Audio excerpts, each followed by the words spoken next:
Friends, आज हम zeroth law of thermodynamics देखेंगे। उसके साथ साथ थर्मोडायनेमिक्स में यूज होने वाला एक important equation that is ideal gas equation, वो इक्वेशन भी देखेंगे। होप आपकी पढ़ाई अच्छे से चल रही है। अभी लॉकडाउन और एक्सटेंड हो गया है फ्रेंड्स, तो हमारे पास और भी टाइम है हम जिसको यूटिलाइज कर सकते हैं। तो ये टाइम यूटिलाइज कीजिए। अभी एग्ज़ाम का तो भरोसा नहीं है डेट कब आएगी, लेकिन जब भी लॉकडाउन खुलेगा तो तुरंत एग्ज़ाम की डेट्स आएगी, एक के पीछे एक एग्ज़ाम्स आ जाएगी। तो आप अच्छे से प्रिपेयर रहिए सब एग्ज़ाम्स के लिए। तो चलो आज का टॉपिक शुरू करते हैं। आज का टॉपिक है जीरोथ लॉ ऑफ थर्मोडायनेमिक्स। उससे पहले हम एक जो इम्पोर्टेंट कंसेप्ट है थर्मोडायनेमिक्स का, दैट इज़ इक्विलिब्रियम, वो पढ़ लेंगे। तो देखते हैं व्हाट इज़ इक्विलिब्रियम। तो इक्विलिब्रियम बेसिकली 3 टाइप्स के होते हैं: mechanical equilibrium, chemical equilibrium and thermal equilibrium. तो आज हम एक एक करके सब इक्विलिब्रियम देखेंगे। सबसे पहले हम देखेंगे what is mechanical equilibrium. When there is no unbalanced force within the system and other components related with system, मतलब सिस्टम के अंदर और सिस्टम से रिलेटेड जो भी कंपोनेंट है उसके अंदर अगर कोई अनबैलेंस फोर्स ना हो, रिलेटेड कंपोनेंट मतलब क्या, जिसकी वजह से सिस्टम पे इफेक्ट हो रहा है। जैसे कि एयर है, कभी कभी एयर का फोर्स अगर एक साइड से ज्यादा हो गया तो वो सिस्टम को इफेक्ट करेगी, सिस्टम के ऊपर कोई फोर्स अप्लाई करेगी। ऐसे जो कंपोनेंट्स है जो सिस्टम से रिलेटेड है, वो सिस्टम के कंपोनेंट नहीं है, वो सराउंडिंग में के कंपोनेंट है, लेकिन वो सिस्टम से रिलेटेड है। ऐसे कंपोनेंट और जो सिस्टम के अंदर के कंपोनेंट है, इनमें अनबैलेंस फोर्स नहीं होना चाहिए। और क्या नहीं होना चाहिए? No change in state of system. तो अनबैलेंस फोर्स नहीं है तो सिस्टम का स्टेट भी चेंज नहीं होगा। सही, अगर सब फोर्सेस बैलेंस है तो सिस्टम का स्टेट भी चेंज नहीं होगा। तो ऐसे सिस्टम को हम क्या कहेंगे? The system is in mechanical equilibrium. जिस सिस्टम में सब फोर्स बैलेंस है और जिसका स्टेट चेंज नहीं हो रहा है, स्टेट कांस्टेंट है, ऐसे सिस्टम को हम कहेंगे the system is in mechanical equilibrium. जैसे अभी मैं यहाँ पे 2 सिस्टम कंपेयर करूंगी।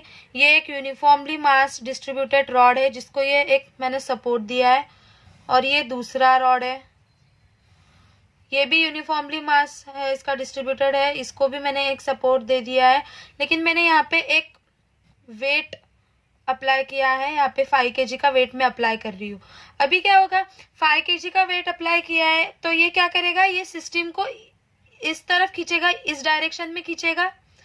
तो क्या हो रहा है? मतलब फोर्स अनबैलेंस हो रहा है, और फोर्स अनबैलेंस होने की वजह से क्या हो रहा है? सिस्टम अपना स्टेट चेंज कर रही है। सिस्टम क्या करेगा? इस साइड में मूव करेगा। System will tend to move in this side. ऐसा होगा, ऐसी इस डायरेक्शन में मूव करेगा सिस्टम। इसका मतलब क्या हो रहा है? जो फोर्सेस है वो अनबैलेंस हो रहे हैं, और फोर्स अनबैलेंस होने के कारण क्या हो रहा है? सिस्टम अपना स्टेट चेंज कर रहा है। तो ऐसे सिस्टम को हम इक्विलिब्रियम में कह सकते हैं क्या? नहीं कह सकते हैं, क्योंकि ये इसमें फोर्स बैलेंस नहीं है। और ये सिस्टम में ये मास का रॉड यूनिफॉर्मली डिस्ट्रीब्यूटेड है, तो ये बैलेंस हो रहा है, ये किसी एक साइड में नहीं खींच रहा है। ये दोनों जो पूरा मास है, पूरा थ्रू आउट जो सिस्टम है, पूरे through out same force apply हो रहा है, कहीं ज्यादा कहीं कम ऐसा नहीं है। पूरी डायरेक्शन में this system is exerting same forces in all direction, so there are no unbalanced forces, so such system are known as the system is in mechanical equilibrium. अभी हम देखेंगे what is chemical equilibrium. The system in which there is no chemical reaction and no transfer of matter from one part of system to another is called as the system is in equilibrium. अभी जैसे कि chemical reaction नहीं है, मतलब कैसा? मतलब क्या? तो अभी हम देखते हैं कि अगर कोई लोहे का है, कुछ लोहे का है हमारे घर पे, और वो बहुत दिनों से अगर बाहर पड़ा है तो वो उस पे एक ब्राउनिश लेयर आ जाता है। वो किसके वजह से आता है? क्योंकि ऑक्सीडेशन की वजह से आता है। वो जो आयन होता है उसको ऑक्सीडेशन की वजह से उस पे वो ब्राउन लेयर आता है। मतलब क्या है? वो केमिकली रिएक्ट हो रहा है। ऐसे जिस चीज में रिएक्शन होता है, ऐसे सिस्टम को इक्विलिब्रियम में कहेंगे क्या? नहीं कहेंगे। रिएक्शन नहीं होता है, जिसमें नहीं होता है, नो केमिकल रिएक्शन, ऐसे सिस्टम को हम क्या कहेंगे? System is in equilibrium. And no transfer of matter. तो ट्रांसफर ऑफ मैटर मतलब क्या? जैसे कि हम एग्जांपल ले सकते हैं डिफ्यूजन का। अभी डिफ्यूजन में क्या होता है? जो मैटर हाई कॉन्सेंट्रेशन लेवल से लो कॉन्सेंट्रेशन लेवल पे ट्रांसफर होता है। डिफ्यूजन में हाई कॉन्सेंट्रेशन लेवल से लो कॉन्सेंट्रेशन पे मैटर ट्रांसफर हो रहा है, मतलब क्या है, वो इक्विलिब्रियम में नहीं है। कॉन्सेंट्रेशन लेवल अलग अलग है, कॉन्सेंट्रेशन लेवल की वजह से वो ट्रांसफर होता है, मतलब क्या है, system is not in chemical equilibrium. जहाँ पे रिएक्शन नहीं होता है, जहाँ पे मैटर ट्रांसफर नहीं होता है, ऐसे सिस्टम को हम कहेंगे the system is in chemical equilibrium. उसके बाद में हम देखेंगे what is thermal equilibrium. The system where there is no heat flow. अभी हीट फ्लो नहीं हो रहा है, मतलब क्या, मतलब हमने हीट ट्रांसफर देखा, इसके पहले लेक्चर में हमने हीट ट्रांसफर पढ़ा था। हीट ट्रांसफर कहाँ से कहाँ पे होता है, हमेशा एनर्जी जो होता है, एनर्जी का ट्रांसफर हाई एनर्जी लेवल से लो एनर्जी लेवल पे होता है। अगर मैं ये दो बॉक्स कंसिडर करूंगी, इसका टेम्परेचर है 80 डिग्री सेल्सियस और इसका टेम्परेचर है 60 डिग्री सेल्सियस। बाकी की जो कंडीशंस है, जैसे प्रेशर है, स्पेसिफिक हीट वगैरह है, ये सब दोनों के सेम है, बस टेम्परेचर अलग अलग है। और मैं अगर इसको एक रॉड से ज्वाइन कर दूंगी तो क्या होगा, इसका टेम्परेचर ज़्यादा है, इसका ए, मैं इसको नाम दूंगी ए, इसको नाम दूंगी बी, तो ए का टेम्परेचर बी से ज़्यादा है, तो क्या होगा, ए की एनर्जी लेवल ज़्यादा है क्योंकि इसका टेम्परेचर ज़्यादा है, बी से एनर्जी लेवल ज़्यादा है, तो एनर्जी हमेशा ज़्यादा लेवल से कम लेवल पे फ्लो होती है। तो एनर्जी क्या करेगी, एनर्जी मतलब इसमें क्या है, हीट एनर्जी है। टेम्परेचर किसके वजह से बढ़ रहा है, हीट की वजह से बढ़ रहा है, तो हीट क्या करेगी, फ्लो करेगी।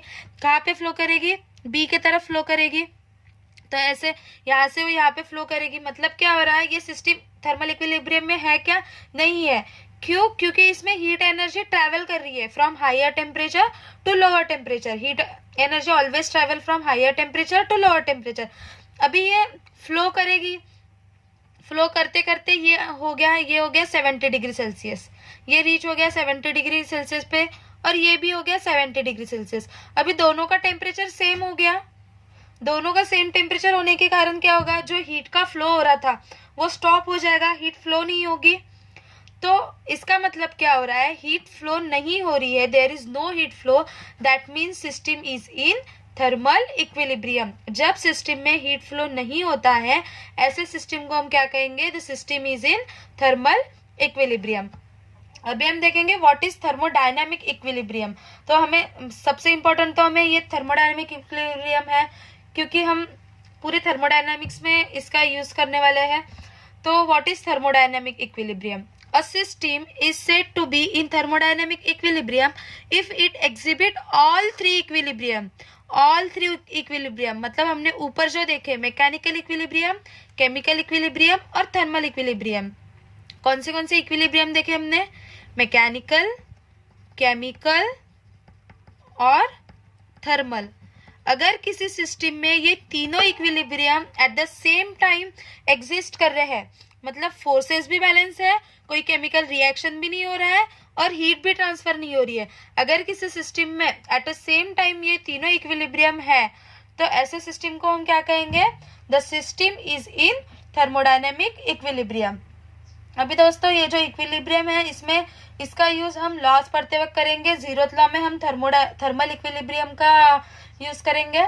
तो अभी देखते हैं जीरोथ लॉ ऑफ थर्मोडायनेमिक्स।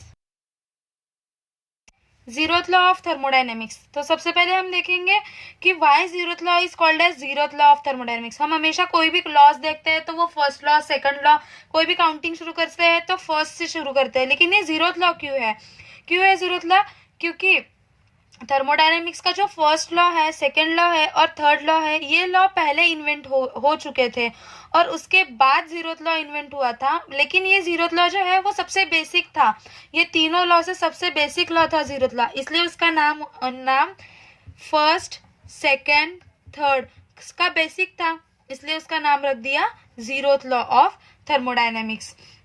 अभी हम देखेंगे what is zeroth law of thermodynamics.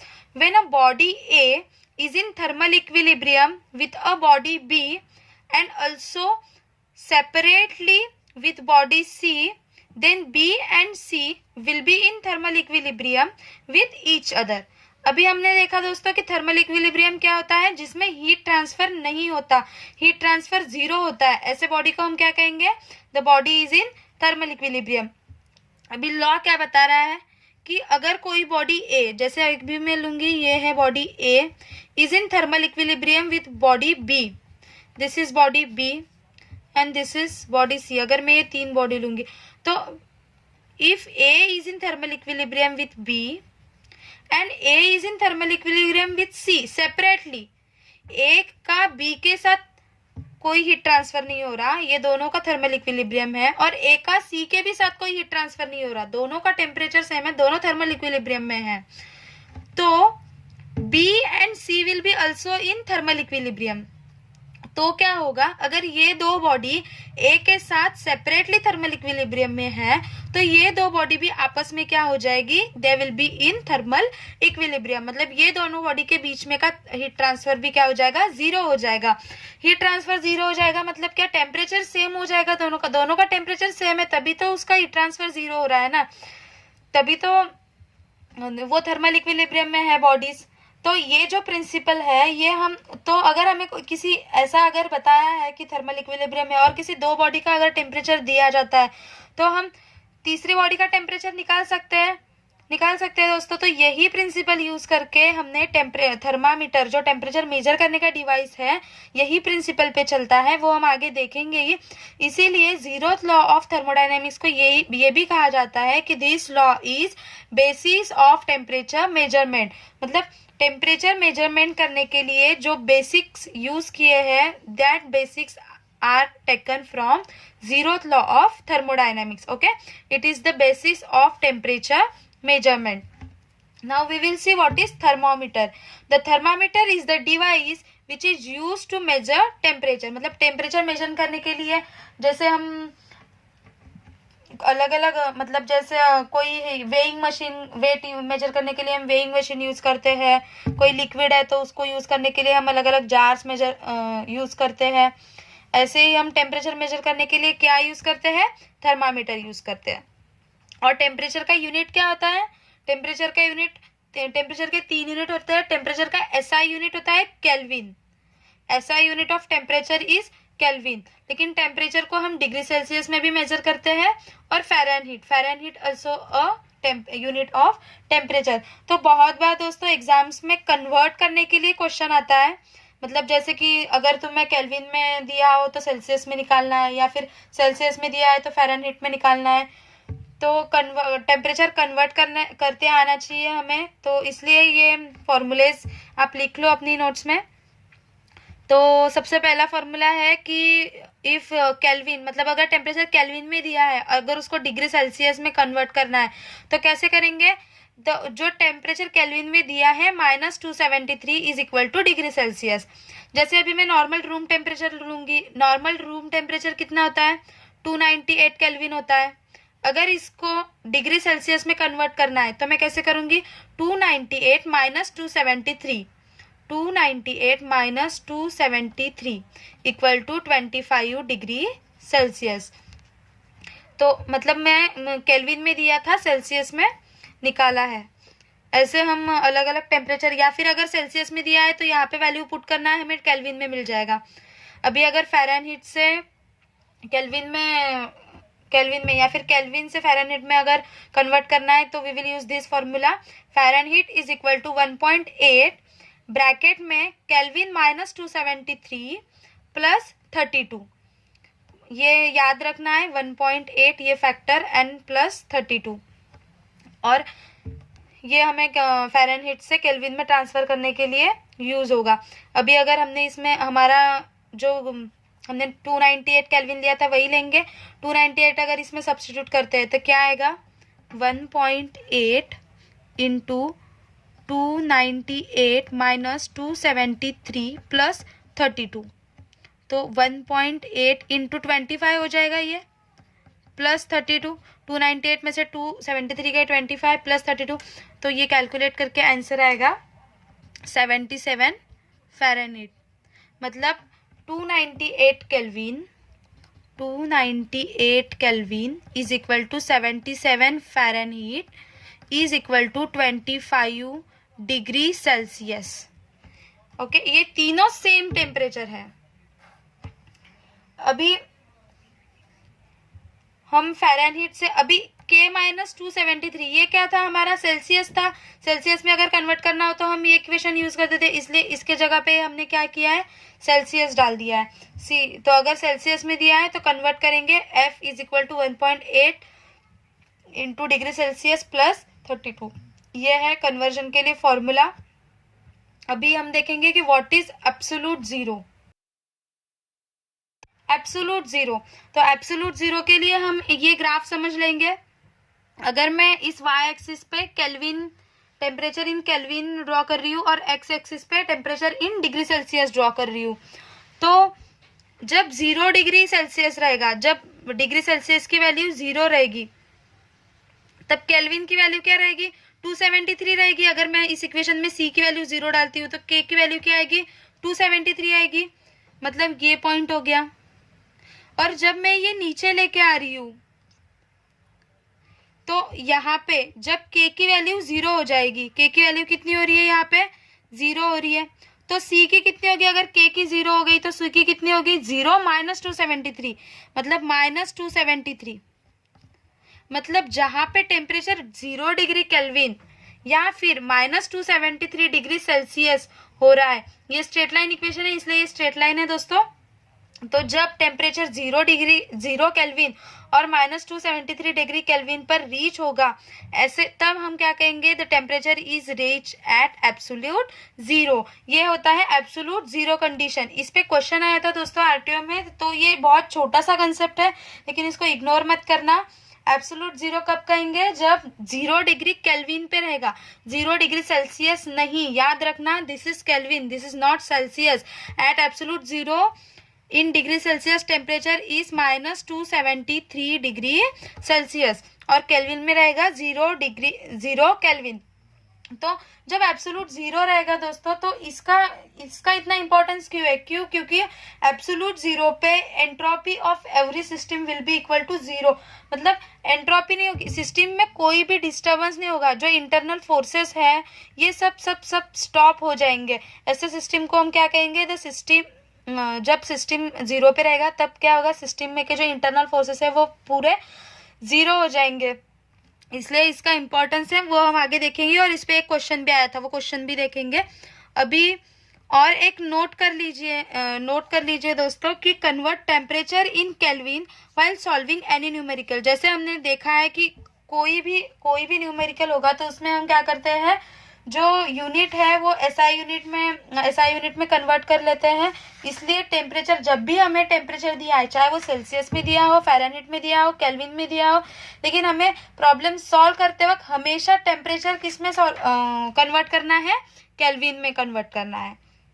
अभी आरटीओ में क्वेश्चन आया था इसके ऊपर, वो देखेंगे। अभी आरटीओ में 2011 में था question. The question was absolute zero temperature is absolute zero. अभी हमने देखा कि एब्सोल्यूट जीरो कब होता है, 0 केल्विन पे और माइनस 273 डिग्री सेल्सियस पे। तो ऑप्शन थे माइनस 273 डिग्री सेल्सियस, तो सबसे पहला ये ऑप्शन हमारा राइट है दोस्तों। The absolute zero temperature is at minus 273 degree Celsius. अभी सेकेंड क्वेश्चन था, zeroth law of thermodynamics defines. तो अभी हमने जीरोथ लॉ पढ़ा, जीरोथ लॉ में हमने क्या पढ़ा, थर्मल इक्विलिब्रियम किससे रिलेटेड है, टेम्परेचर से रिलेटेड है। Therefore zeroth law of thermodynamics will define, first option is internal energy, enthalpy, temperature and pressure. तो जीरोथ लॉ ऑफ थर्मोडायनेमिक्स किससे रिलेटेड है, टेम्परेचर डिफाइन कर रहा है ना, इसलिए our answer will be temperature. आज हम और एक इम्पॉर्टेंट कंसेप्ट देखेंगे जिसका नाम है आइडियल गैस लॉ। तो this is ideal gas law. सबसे इम्पॉर्टेंट दोस्तों ये याद रखना है कि this is for gaseous state, liquid के लिए या सॉलिड के लिए इसे यूज नहीं करना है बस। और अगर कोई कॉम्बिनेशन होगा या लिक्विड और गैस का कॉम्बिनेशन होगा तो ऐसे स्टेट के लिए भी इसे यूज नहीं करना है, only for gases, this is only for gases. उसके नाम में ही है लेकिन हम भूल जाते हैं, सॉल्व करते वक्त भूल जाते हैं, इसलिए मैं बार बार बता रही हूँ कि this is only for gases. तो what it says, it is experimentally prove that at low pressure PV equal to NRT.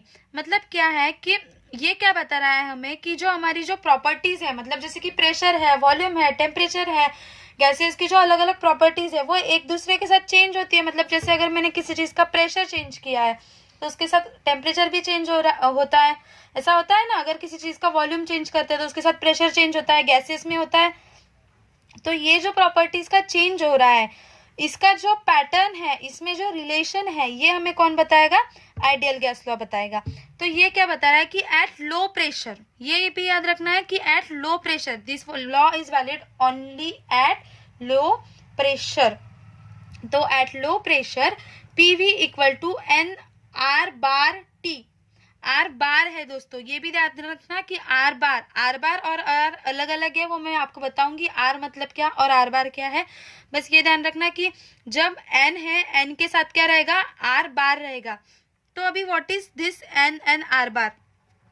तो N is number of moles, R bar is universal gas constant, T is temperature, P is pressure and V is volume. अभी याद रखना दोस्तों कि this is pressure, volume, number of moles, universal gas constant and temperature. अभी ये सब तो हमें पता है, pressure, volume, temperature, number of moles, लेकिन what is universal gas constant? तो यूनिवर्सल गैस कांस्टेंट है, ये एक्सपेरिमेंटली इसकी वैल्यू निकाली गई है जो भी साइंटिस्ट है उनसे। तो इसकी वैल्यू, इसको हम आर बार से डिनोट करते हैं, we called it as universal gas constant, and इसकी वैल्यू is 8.314 किलोजूल पर किलोमोल केल्विन। तो ये है किलोजूल में है इसकी वैल्यू, और अगर हमें जूल में लेना है तो हम लेंगे 8314 जूल पर किलोमोल केल्विन। अगर जूल में वैल्यू चाहिए तो हम इसको 1000 से मल्टीप्लाई कर देंगे तो उसकी वैल्यू आ जाएगी 8314। तो ये याद रखना है दोस्तों, आर बार की मतलब यूनिवर्सल कांस्टेंट की जो वैल्यू होती है वो याद रखनी है। ये डायरेक्ट क्वेश्चन भी पूछ सकते हैं, या कई क्वेश्चन में जो सॉल्व करना है, क्वेश्चन सॉल्व करते वक्त हमें इसकी वैल्यू याद होनी चाहिए। ये एक मतलब यूनिवर्सल है, इसलिए ये वैल्यू हमें लर्न करके रखना है, याद रखना 8.314 किलोजूल पर किलोमोल केल्विन। अभी हम देखेंगे what is characteristic gas constant. तो कैरेक्टरिस्टिक गैस कांस्टेंट क्या होता है? Universal gas constant upon molecular mass. अभी हमने देखा कि what is universal gas constant, are बार, और व्हाट इज मॉलिक्यूलर मास। तो मॉलिक्यूलर मास मतलब मास पर यूनिट मोल, मतलब एक मोल में जितना मास है वो, उसे हम कहेंगे मॉलिक्यूलर मास। तो अभी आर बार का यूनिट हमने देखा, क्या था इसका यूनिट? किलो जूल पर किलो मोल केल्विन था। और मॉलिक्यूलर मास, अभी मास का यूनिट क्या होता है? केजी होता है। और नंबर ऑफ मोल हम किलो मोल में मेजर करते हैं। तो ये और ये कैंसिल हो जाएगा और ये केजी यहाँ पे चला जाएगा। तो कैरेक्टरिस्टिक गैस कांस्टेंट का यूनिट क्या हो जाएगा? किलो जूल पर KG kelvin. Characteristic gas constant का यूनिट है किलो जूल पर केजी। अभी फिर से ये ध्यान में रखना कि ये किलो जूल है, हम जूल में भी लिख सकते हैं, बस उसकी वैल्यू है। जूल में कन्वर्ट करने के लिए हमें क्या करना पड़ेगा? 1000 से मल्टीप्लाई करना पड़ेगा। अगर हमें यूनिवर्सल गैस कांस्टेंट दिया है, मॉलिक्यूलर मास दिया है, तो हम क्या निकाल सकते हैं? कैरेक्टरिस्टिक गैस कांस्टेंट निकाल सकते हैं। इसे हम आर से डिनोट करते हैं, यूनिवर्सल को हम आर बार से डिनोट करेंगे और कैरेक्टरिस्टिक गैस कांस्टेंट को हम आर से डिनोट करेंगे। ये दोनों में कंफ्यूज मत होना दोस्तों, ये आर बार और आर में ज्यादा डिफरेंस नहीं है इसमें, तो कंफ्यूज हो सकते हैं, अच्छे से देख लेना इसको। तो अभी हमने देखा कि आर क्या है? R is R bar upon M upon N. तो ये m अपॉन एन है, इसको मैं यहाँ पे ले जा सकती हूँ। अगर मैं इसको इधर ले गई तो ये क्या होगा? r into M by N is equal to R bar. ये m बाय एन में यहाँ से यहाँ पे लेके आई, तो ये इक्वेशन मिल गया मुझे। तो मुझे इसमें क्या मिला? यूनिवर्सल गैस कांस्टेंट मिला, मतलब आर बार मिला। अभी मेरे पास जो हमने ऊपर इक्वेशन सीखा था आइडियल गैस लॉ, वो क्या बता रहा था? P V is equal to N R bar T, ये था। तो ये जो आर बार का मुझे ये जो वैल्यू मिला है, वो वैल्यू मैं यहाँ पे पुट कर सकती हूँ। वो वैल्यू अगर मैं यहाँ पे पुट करूँगी तो मुझे क्या मिलेगा? ये आर बार की जगह पे मैं ये क्या पुट कर रही हूँ? R into M by N, ये वैल्यू पुट कर रही है R into M by N, तो ये n कैंसिल हो जाएगा, n कैंसिल हो जाएगा तो क्या बचेगा, m बचेगा, मतलब क्या बचेगा, mass of substance into R। ये R कौन सा है दोस्तों, this is characteristic gas constant, ये कैरेक्टरिस्टिक गैस कांस्टेंट है। और हमारा जो PV जो हमने पहले देखा था, PV equal to n R bar T, ये कौन सा था, ये था यूनिवर्सल गैस कांस्टेंट था। मतलब ये क्या है, यूनिवर्सल गैस कांस्टेंट हम किसी भी गैस के लिए यूज कर सकते हैं, लेकिन कैरेक्टरिस्टिक गैस कांस्टेंट हम किसी भी, हर गैस का अलग अलग होता है, ये हर गैस के लिए सेम नहीं होता। इसकी वैल्यू क्वेश्चन में दी हुई रहती है, पर अगर यूनिवर्सल गैस कांस्टेंट यूज करना है तो उसकी वैल्यू नहीं दी रहती, ये वैल्यू हमें याद करनी होती है। तो जब हम नंबर ऑफ मोल्स के साथ मल्टीप्लाई कर रहे हैं तो यूनिवर्सल मल्टीप्लाई करेंगे, जब हम मास के साथ मल्टीप्लाई कर रहे हैं तो हम कैरेक्टरिस्टिक गैस कांस्टेंट मल्टीप्लाई करेंगे। इसमें कंफ्यूज मत होना दोस्तों, ये भी आइडियल गैस लॉ ही है, हमने आइडियल गैस लॉ को ही इसको सब्स्टिट्यूशन करके इसमें इसको कन्वर्ट किया है, पर ये याद रखना है इन दोनों में का डिफरेंस R और R बार में कंफ्यूज मत होना। अभी इस पे एक क्वेश्चन आया था, वो क्वेश्चन देखेंगे हम। What is the characteristic gas constant for CO? तो कार्बन मोनोऑक्साइड के लिए कैरेक्टरिस्टिक गैस कांस्टेंट पूछा है इन्होंने। यहाँ पे इन्होंने दिया है कि molecular mass for carbon is 12 and oxygen is 16, तो हमें मॉलिक्यूलर मास भी देख के रखा है और कैरेक्टरिस्टिक गैस कांस्टेंट पूछा है। अभी हमें पता है कि कैरेक्टरिस्टिक गैस कांस्टेंट क्या होता है, universal gas constant upon molecular mass. तो यूनिवर्सल गैस कांस्टेंट की वैल्यू हमें याद होनी चाहिए, हमें लर्न होनी चाहिए। अभी हमने पढ़ा कि what is value of universal gas constant, 8314 joule पर किलो मोल केल्विन, तो 8314 है यूनिवर्सल गैस कांस्टेंट की वैल्यू अपॉन मॉलिक्यूलर मास। तो अभी हमें CO का पूछा है, तो CO का मॉलिक्यूलर मास कितना हो जाएगा, कार्बन का मॉलिक्यूलर मास प्लस ऑक्सीजन का, दोनों का एक एक मॉलिक्यूलर है, इसलिए कार्बन का मास प्लस ऑक्सीजन का मास मतलब 12 प्लस 16, तो टोटल मॉलिक्यूलर मास इसका 28 हो जाएगा। तो अभी हम अगर 8314 को 28 से डिवाइड करेंगे तो हमारा आंसर क्या आ जाएगा, 296.93 जूल पर केजी केल्विन। तो देखो यूनिट पे भी ध्यान रखो दोस्तों, यूनिट इसका आएगा जूल पर केजी केल्विन। यहाँ पे इन्होंने यूनिट में भी कंफ्यूज किया है। अभी हम ऑप्शंस देखेंगे तो पहला ऑप्शन हम है कि 8314 जूल पर केजी केल्विन, मतलब यहाँ पे इन्होंने सीधा यूनिवर्सल गैस कांस्टेंट की वैल्यू दी है। तो याद रखना है कि यूनिवर्सल गैस कांस्टेंट और कैरेक्टरिस्टिक गैस कांस्टेंट में क्या डिफरेंस है, और ध्यान से देखना है कि पूछा क्या है हमें। यहाँ पे क्या पूछा है, कैरेक्टरिस्टिक गैस कांस्टेंट पूछा है, तो हमारा A ऑप्शन नहीं रहेगा। B ऑप्शन में भी इन्होंने 8314 किलो जूल, यहाँ पे इन्होंने हमें यूनिट में कंफ्यूज किया है, तो यूनिट में भी अच्छे से ध्यान रखना है। थर्ड ऑप्शन इज 296.93 जूल पर KG kelvin and fourth is 296.93 kilo joule पर केजी केल्विन। तो यहाँ पे इन्होंने सिर्फ यूनिट में डिफरेंस दिया है, यहाँ पे जूल पर KG kelvin and here it is kilo joule पर केजी केल्विन। तो हमने देखा कि हमारा जो आंसर है ये कौन से है, इसमें हमने अभी निकाला है कि जूल में आंसर है हमारा, तो हमारा आंसर होगा ऑप्शन C। तो 296.93 जूल पर केजी केल्विन। तो ऐसे दो क्वेश्चन आएंगे, इसलिए हमें अच्छे से यूनिट पता होना चाहिए, दोनों कांस्टेंट में का डिफरेंस पता होना चाहिए। तो होप दोस्तों आपको समझ में आ रहा है, आप अच्छे से पढ़ रहे हो। अगर आपको कोई क्वेरीज होगी, डिफिकल्टीज होगी तो हमें कमेंट बॉक्स में ज़रूर डालिए। आपके कोई सजेशंस होंगे, आपको कोई न्यू टॉपिक पे लेक्चर्स चाहिए होंगे तो आप हमें कमेंट कर सकते हैं। आप हमारे नोट्स टेलीग्राम पे मेकरोवर नाम से चैनल है, उस पर से डाउनलोड कर सकते हैं। तो मिलते हैं अगले इसमें, हम देखेंगे कि what is first law of thermodynamics और उससे रिलेटेड कंसेप्ट देखेंगे उसके ऊपर। तो थैंक यू दोस्तों।